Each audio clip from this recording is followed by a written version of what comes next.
అభి school కు రావట్లే ఎందుకురా?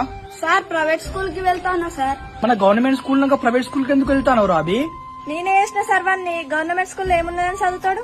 ఏందమ్మా గట్లంటాళ్ళు? బుక్స్ ఫ్రీ ఇస్తానం, స్కూల్ డ్రెస్ ఫ్రీ ఇస్తానం, అన్నం కూడా పెడతానం. ఇంకేం కావాలమ్మా మీకు? అమ్మా మన గవర్నమెంట్ లో చదివితే మంచి మంచి అవకాశాలు ఉన్నాయి.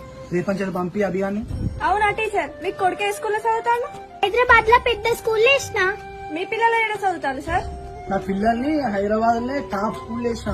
మరి మీ పిల్లలను గవర్నమెంట్ స్కూల్లో ఎందుకు వేయలే? పెద్ద పెద్ద ప్రైవేట్ స్కూల్లో ఎందుకు వేసిల్లు? స్కూల్లో యూనిఫామ్ ఫ్రీ ఇస్తానంటాను, ఫుడ్ పెడతానంటాను, చదువు చెప్తానంటాను. మరి మీ స్కూల్లోనే మీ పిల్లల్ని వేయచ్చు కదా. ఫస్ట్ గవర్నమెంట్ జాబ్ చేసే వాళ్ళ పిల్లలందరినీ గవర్నమెంట్ స్కూల్లో చదివియమనండి. అప్పుడు మాకు గవర్నమెంట్ స్కూల్ మీద నమ్మకం వస్తుంది. అప్పుడు మన రాష్ట్రంలోనే కాదు దేశంలో కూడా అన్ని ప్రైవేట్ స్కూళ్లు మూతపడతాయి. అందరి పిల్లలు గవర్నమెంట్ స్కూల్లోనే చదువుకుంటారు. గురు సాక్షాత్ పరం బ్రహ్మ